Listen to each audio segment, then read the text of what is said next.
The rich uncle. Alvin wants a new laptop. His parents are poor, though. His mom recently lost her job. His dad recently quit his job. Alvin knows that he can't ask his parents for a laptop. He decides to ask his rich Uncle Todd. He drives over to Todd's house. Todd's house is beautiful. It has 3 stories. There is a chandelier on the ceiling. There are expensive paintings all over the place. There are 5 bedrooms and 4 bathrooms. Alvin wishes he could live there. Todd offers him something to eat. Alvin says, "No thanks, I already ate." Todd asks him why he is coming. Alvin does not know what to say. He does not want to come off as rude. "My laptop is really old, and I need a laptop for school. I would ask my parents, but they don't have jobs anymore," Alvin says. "I understand," Todd says. Todd takes out $800 from his wallet and gives it to Alvin.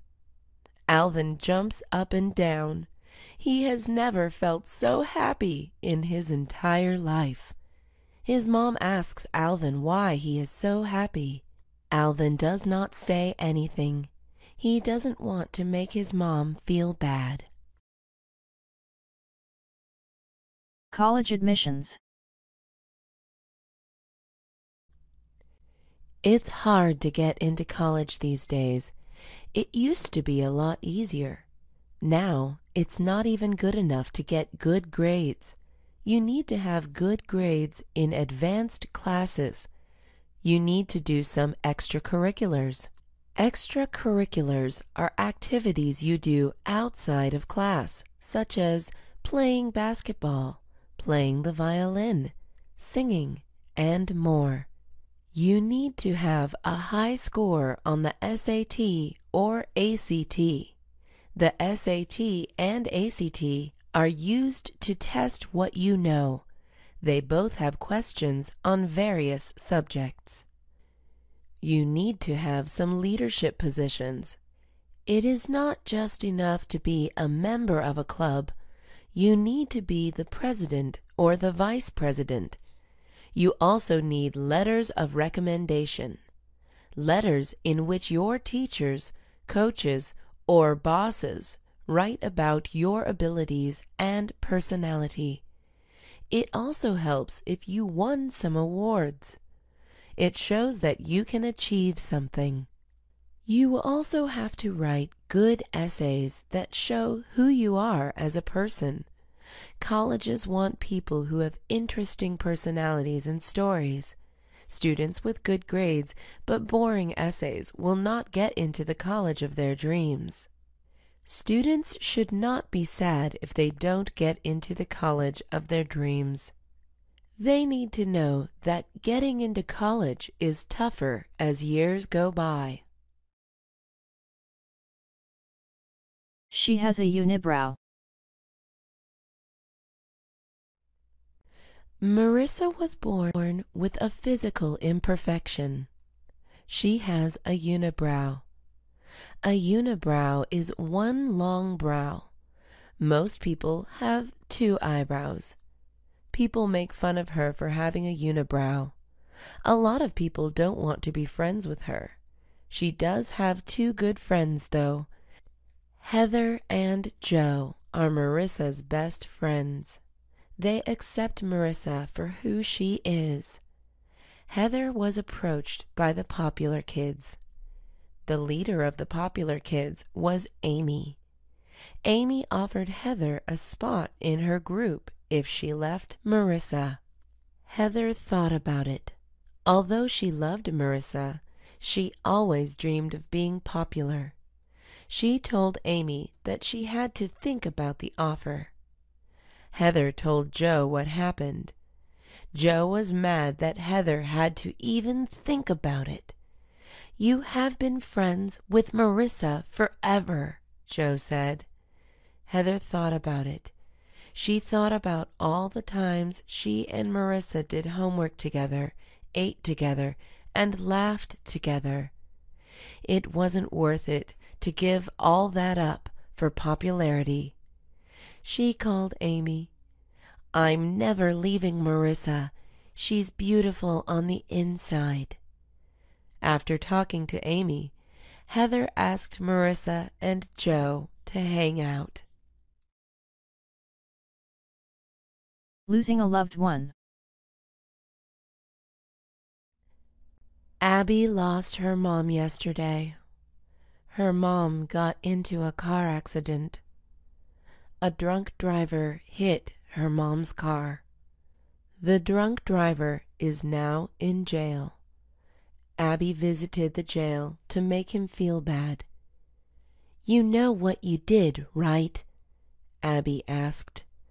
The drunk driver nodded and said, "I'm sorry." He started crying. "Sorry is not going to bring my mom back.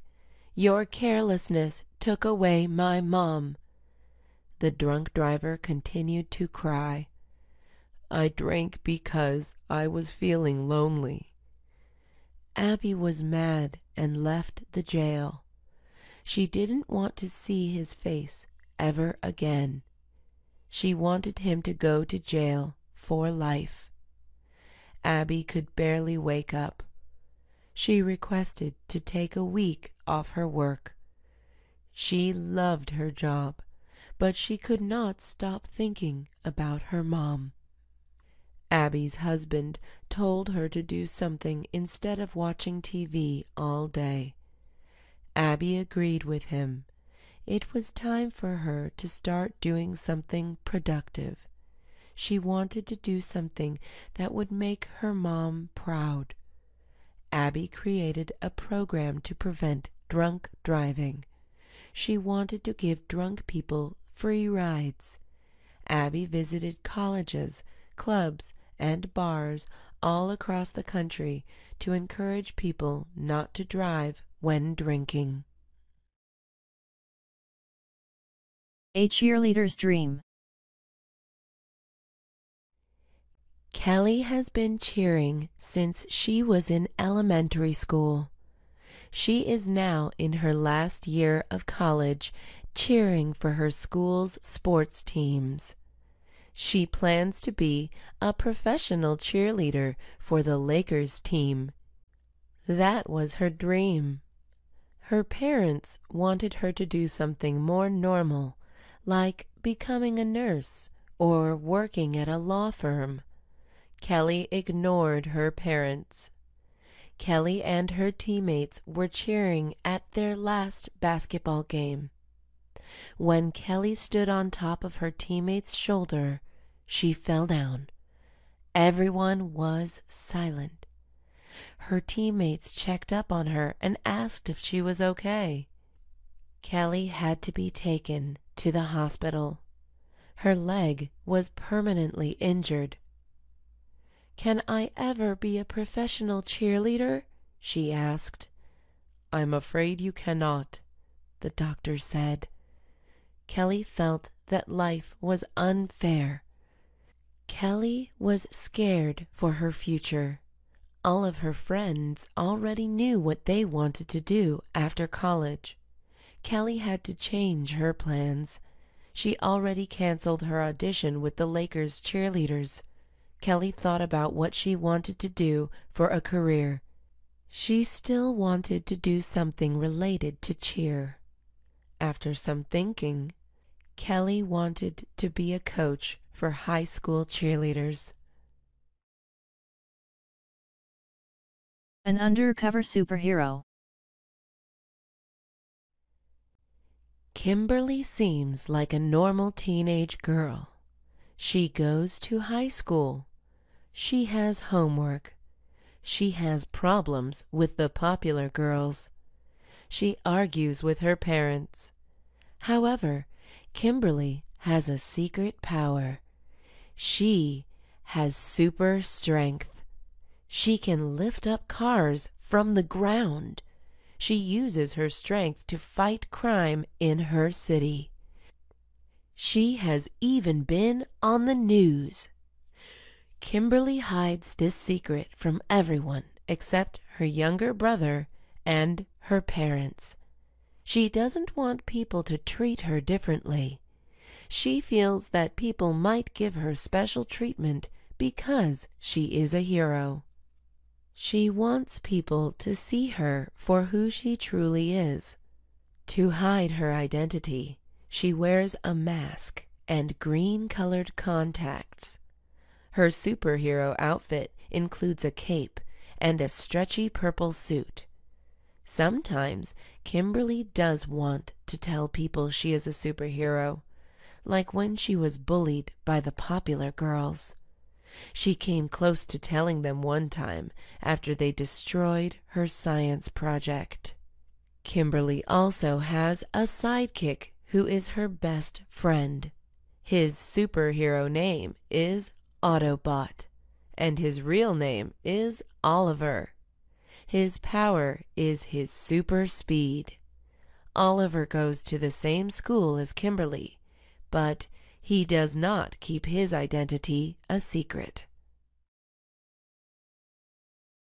Pros and cons. Brenda has to make an important decision. She got accepted to an internship in France. She also got a job offer at a hospital. She can only do one, though. She made a list of pros and cons. Pros are the good things, while cons are the bad things. The internship in France was good because Brenda always wanted to go to France. Her plane tickets and living accommodation would be paid for. The bad thing about the internship was that it had nothing to do with her life goals. The internship required her to teach French children English. Brenda was okay with children, but she didn't love them. One pro of the job offer at the hospital was that it was good for her end goal. Brenda's end goal was to be a doctor, and the job will teach her a lot about medical school. One con of the job offer was the location. The hospital is in a dangerous place where people have to be careful of being robbed and getting hurt. After a lot of thinking and looking at her list, Brenda decided to work in the hospital. She knew that working there would be good for her future. Life in fear. Terrorist attacks have scared a lot of people from studying abroad. Many students go to big cities to take pictures, shop, and explore. Terrorists attack these big cities, though, because they know that there will be a lot of people. The truth is, we should not stop people from studying abroad. These terrorist attacks can happen any time. We can't live in fear. We must do the things we love. People are also scared to travel in general because of plane accidents. Terrorists often bring explosives on planes. Some people are also scared of dying on a plane. All the passengers in Malaysia Airlines Flight 370 are missing. We still don't know what happened to them. Not too long after, all the passengers in Malaysia Airlines Flight 17 died. It was a very tragic event. It is scary that our lives can end so quickly and suddenly. We need to live life to the fullest. We need to love the people around us and be thankful for every day that we live. There are always news stories about people dying before they should. It's not the best thing to hear about, but It makes us more aware of our own lives. Phone invasion. 10 years ago, most adults had regular cell phones. Now, people have smartphones. With smartphones, you can not only call people, but you can also go online, download new games, calculate a math problem, organize your schedule, and more. Smartphones are really helpful. Even kids have cell phones now. People use their phones a lot these days, especially when they are waiting. People do not like to be bored, so they go on their phones. A lot of news reports are saying that people are looking at their phones way too much. People look at their phones when they are with others, and that is bad. Being addicted to something is never good. When you go into a restaurant and look at other customers, most of them have phones in their hands. They would rather text, play a game, or go online than talk to the people around them. Some restaurants have even offered a free meal or a discount if customers are willing not to use their phones for an entire hour. People also use their phones before they sleep. This is bad for them because it makes it harder for them to go to sleep. The light from the phone tricks our bodies into thinking we need to be awake. A lucky jacket. Anna has a lucky jacket. Whenever she wears it, good things happen to her. She wore it on her final exam one time, and she got the highest grade in the class. The jacket is green with yellow stripes. It's really smelly because Anna never washes it. She is scared that washing the jacket will wash away the luck. She keeps the jacket in a closet all by itself. No other clothes are in the closet. Anna had an important interview for a job. She was very nervous about it. She wanted to wear the jacket, but the jacket was not appropriate for the interview. She needed to wear nice clothes. She decided to wear the jacket under a plain gray sweater. Perfect plan, she thought. When Anna entered the interview room, she started to sweat. She wondered why it was so hot. She realized that the heater was on. She sat down across from the interviewer. "Anna, you're sweating. You should take your sweater off." Anna laughed nervously.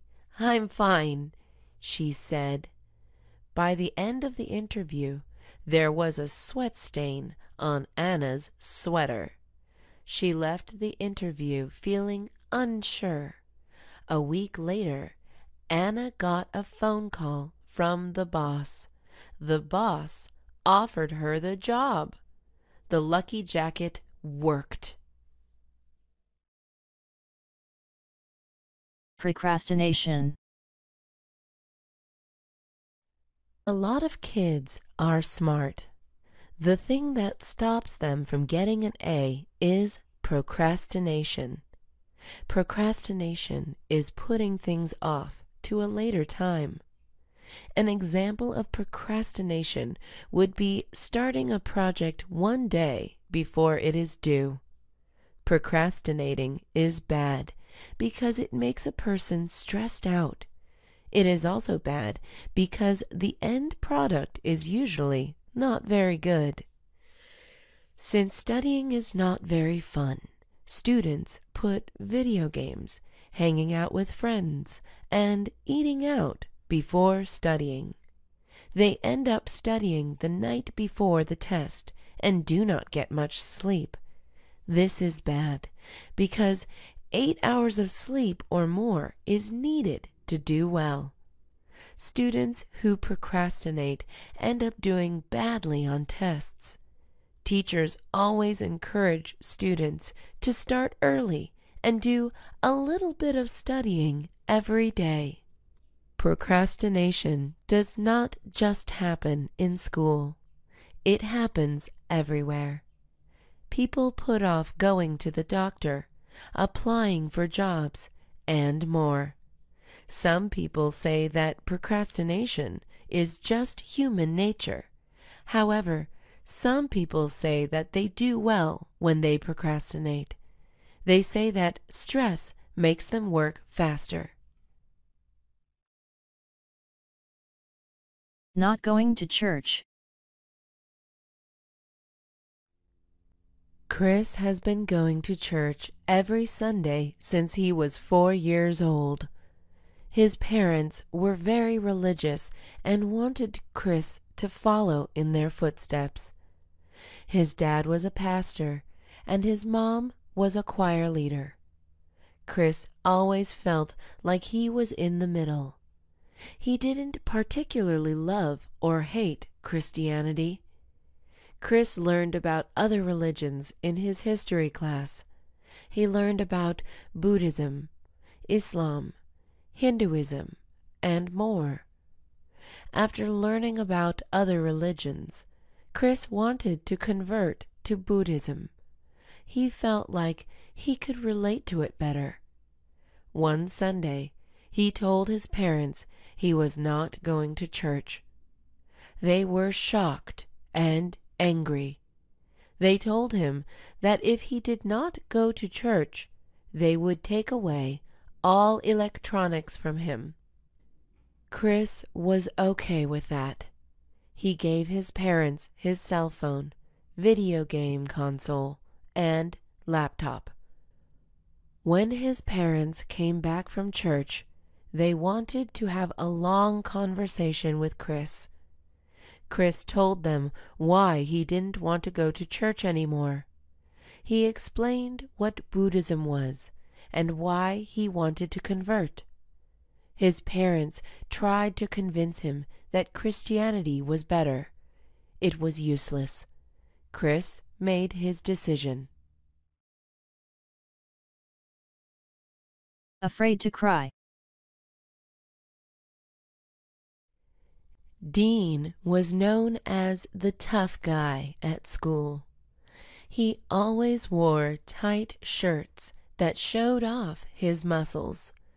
He always pushed the skinny kids at school. He always treated the teachers like they didn't matter.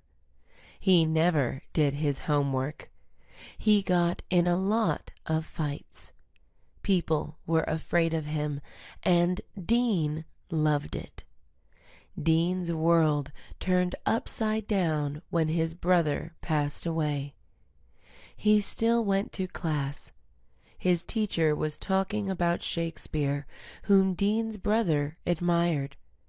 Hearing about Shakespeare reminded Dean of his own brother. His eyes started to water. He didn't want anyone to see him cry. He got up from his desk. "Dean, you can't get up while I am teaching," Mr. Chen said. Everyone stared at Dean.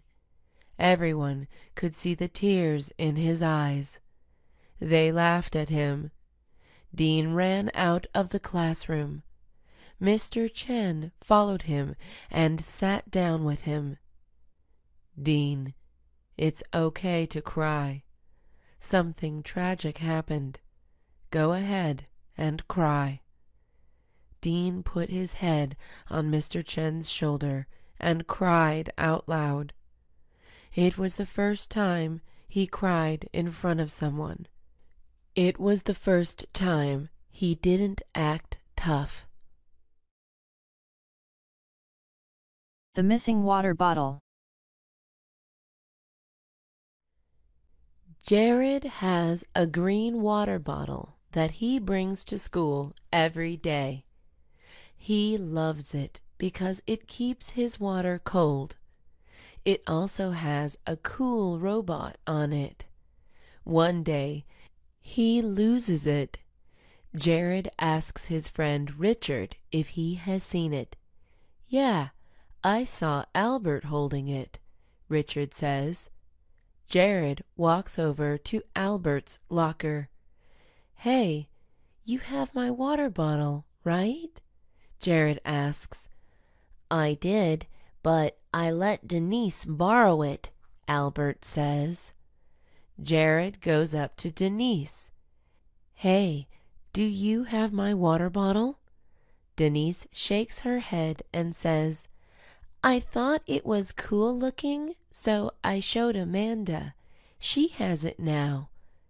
Jared goes to Amanda. "Amanda, tell me you have my water bottle." Amanda shakes her head. "I thought it was Lucas's, so I gave it to him." Jared screams in frustration. Jared goes to Lucas. "Do you have my water bottle?" Jared asks. "I gave it to Richard to give to you," Lucas says. That was weird, since Richard was the first person he asked about the water bottle. Jared went back to Richard. "Lucas said you had my water bottle," Jared said. "I told you, I saw Albert hold it. Lucas probably meant Richard Lopez, not me," Richard said. "I'm just going to buy a new water bottle," Jared said. He bought a blue one this time. Addicted to coffee. Daniel was addicted to coffee. He drank 2 cups in the morning and 3 in the afternoon. He can't think or do anything without coffee. His mom wanted him to stop drinking coffee. She decided to throw out all the coffee and give him milk. Daniel was so mad. "Mom, I can't go to school without coffee," Daniel said. "This is for your own good," his mom said. Daniel went to school. He was cranky and tired without coffee. He didn't want to talk to his friends or pay attention in class. His teachers kept waking him. They told him to go to the nurse's office. Daniel went to the nurse and asked for coffee. She laughed at him. She said that he needed to drink less coffee, but not stop completely. She told him to drink 4 cups a day, then 3, and eventually he won't need coffee. Daniel told his mom what the nurse said. "But that means I have to buy coffee again." Daniel laughed at his mom.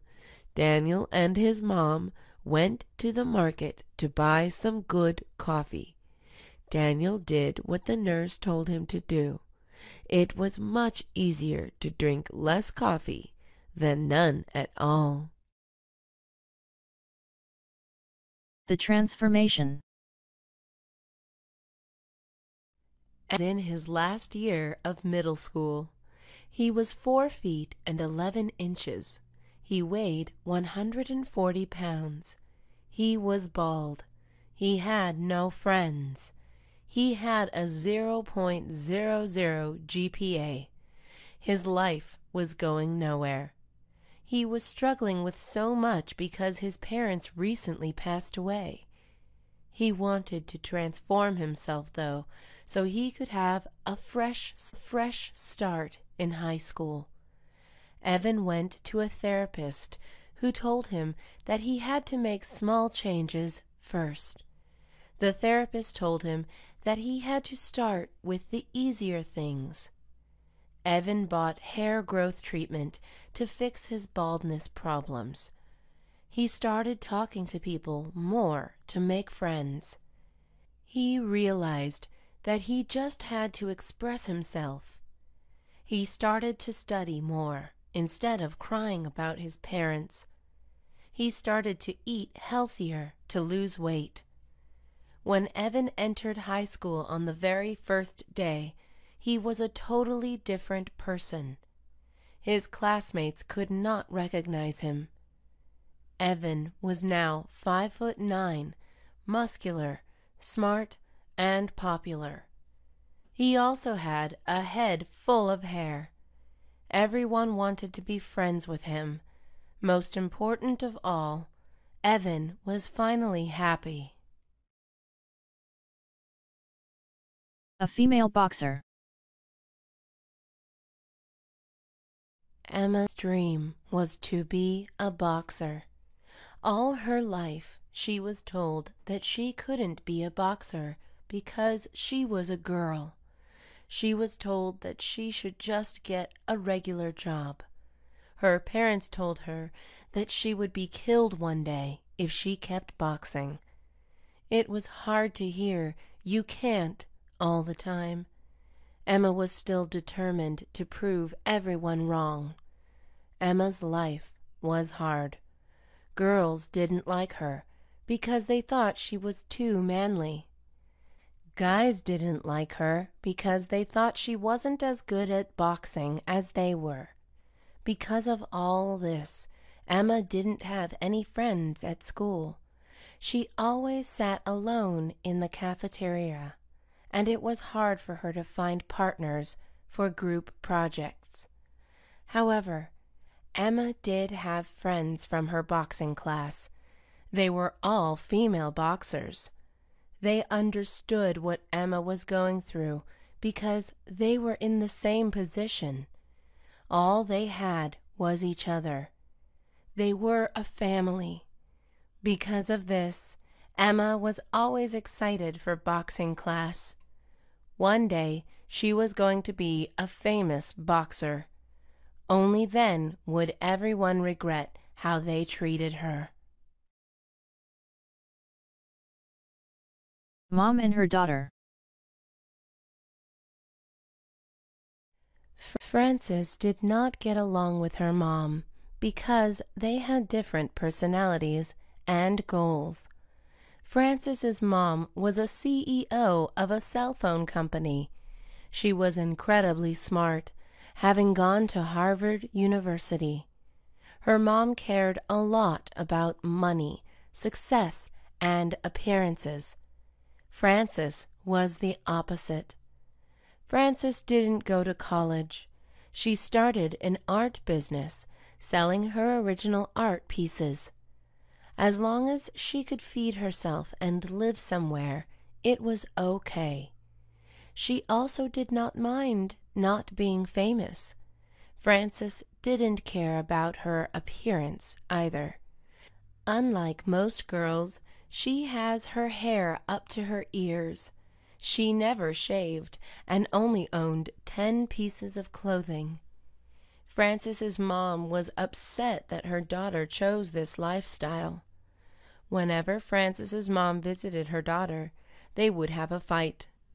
Frances's mom would say some rude comments about Frances's lifestyle, and Frances would tell her mom that she was greedy and shallow.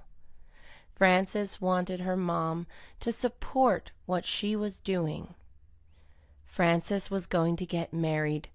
She wanted to invite her mom to her wedding, but she knew that she wouldn't approve of her fiancé because he was exactly like Frances. However, at the end of the day, Frances loved her mom, so she gave her the wedding invitation. An interrupted wedding. Frances and Ryan were getting married. They dated for 5 years before Ryan proposed. They were both artists who enjoyed peace and quiet. They wanted a simple wedding with their closest friends and family. They decided to have their wedding in the backyard of Ryan's house. Frances did not want to spend too much money on a dress, so she made her own. Ryan felt the same way and borrowed his dad's suit. Although their wedding wasn't perfect, Frances and Ryan loved each other. The minister asked Frances if she would take Ryan as her husband. Frances said, "I do." The minister then asked Ryan if he would take Frances as his wife. Before he could say yes, someone screamed no. Ryan and Frances looked to the audience. It was Ryan's ex-girlfriend, Karen. Ryan demanded her to be taken out. Ryan's brothers carried Karen out, but Karen bit their arms. She ran up to Frances and ripped her dress. Frances pushed Karen. Ryan told Karen that she needed to leave. Karen wouldn't leave until Ryan called the police. Other than Karen interrupting, the wedding was perfect. Ryan and Frances knew they were going to be together forever. Snoring. Jill and Dan have been married for 10 years. Jill loves Dan, but she hates his snoring. It is so loud and disgusting. Oftentimes, his snoring wakes her up, and she can't go back to sleep. One night, Dan's snoring was so loud, Jill decided to sleep on the couch. She slept well on the couch. The next morning, Jill's son Timmy saw her sleeping on the couch. He thought that she had a fight with his dad. "Mommy, are you and Dad getting a divorce?" Timmy asked. Jill laughed and hugged Timmy. "No, Timmy, your dad just snores a lot." Timmy asked if she snored. Jill wasn't sure. Later, Jill asked Dan if she snored. "Yeah, it sounds like a cat meowing," Dad said. "Is that a bad thing?" Jill asked. "Well, it's kind of annoying, but I deal with it," Dan said. Jill was embarrassed that she snored. She went to the doctor to see if she could do anything about it. The doctor gave her a few tips, but said that there was no medicine or cure for snoring. Jill went back home disappointed. "All this time I thought you were the annoying snorer, but I guess I am too," Jill said. "Hey, that's what makes us perfect together," Dan said. Letters of recommendation. Claire was applying to private schools. Most private schools required letters of recommendation. Claire did not know who to ask. She felt like her teachers did not know her that well. Claire asked her teachers anyways. Some of them said yes, and some of them said no. 1 week later, Miss Hershey gave Claire a letter of recommendation in an envelope. Claire wasn't supposed to open it, but she really wanted to know what Miss Hershey wrote. Claire carefully tore it open and read the letter. She was disappointed. Miss Hershey didn't write anything interesting about Claire. Miss Hershey just wrote that Claire was a smart, nice girl. Claire couldn't get into her top schools with that letter. Claire asked her swim coach to write her a letter of recommendation. Her swim coach knew her well. The problem was that the swim coach wasn't the best writer. He did not go to college. Claire asked him to write a letter anyways. "Of course I'll write you a letter. I'll even send it to you," he said. 1 week later, Claire got an email from her swim coach. She was nervous to read what he wrote. Claire was impressed with the letter. Her swim coach was really funny, yet intelligent in the letter. Celebrity idol. Elliot was a huge fan of the Cooker. The Cooker was a rapper who was known for his deep voice and super fast rapping. The Cooker's real name was Theodore Cook. Elliot had tickets to his sold-out concert in San Francisco. It was the first time he would see him in person. He also had backstage tickets so he could talk to him. Elliot drove to San Francisco with some friends to see the Cooker. They had pretty good seats. They could see his sweat. The Cooker was great live. His voice sounded the same as it did on the radio. Some singers can't sing live. The Cooker wasn't one of them. Elliot waved his hands up in the air. He closed his eyes and listened to the music. After the concert, Elliot and his friends went backstage.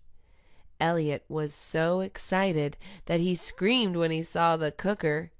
The Cooker closed his ears. Elliot ran up to him. "I am your biggest fan. Can I have an autograph and a picture?" Elliot asked. The Cooker rolled his eyes. "Sure, I guess."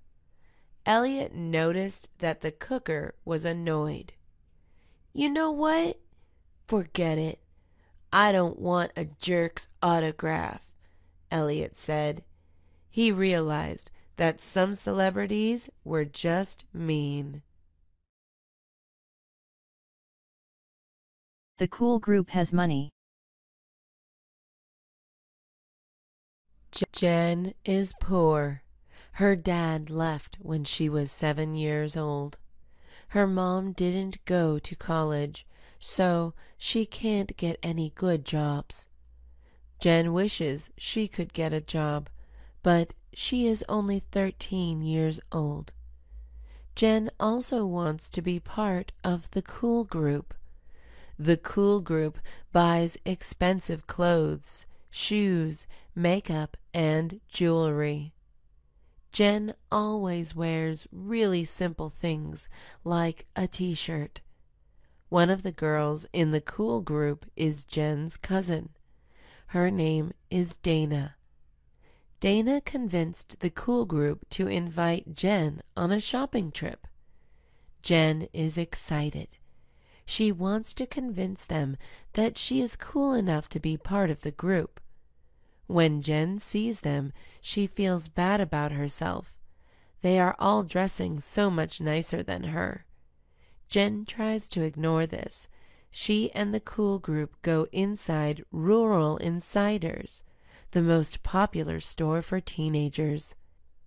Everything is so expensive, though. All of the girls in the group except Jen stand in line to buy something. "Are you going to buy anything, Jen?" asks one of the girls. "Yeah," Jen says. She grabs a dress. It is $80.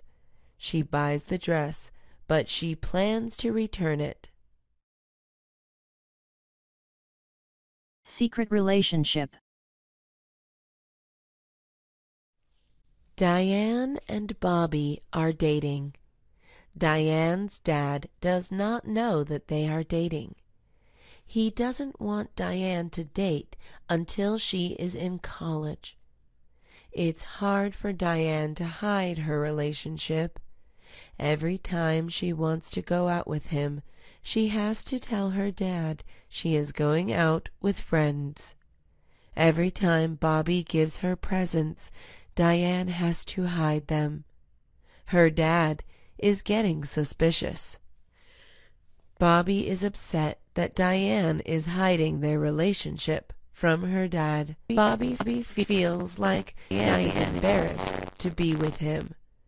Bobby wants to meet Diane's dad.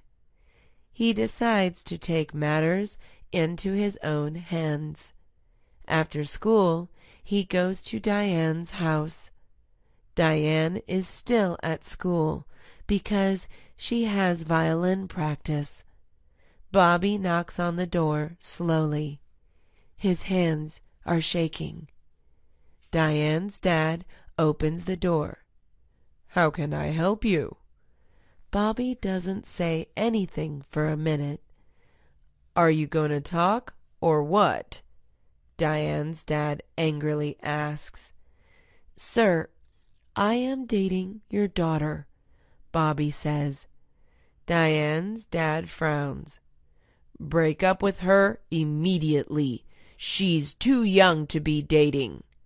Bobby is sad. He tells Diane that they have to keep lying about their relationship to her dad. "I know," Diane says. Twins are cheating. Annie and Diana are identical twins. It is hard to tell them apart. Sometimes their best friends even get confused on who is who. One key difference between the two was their feet.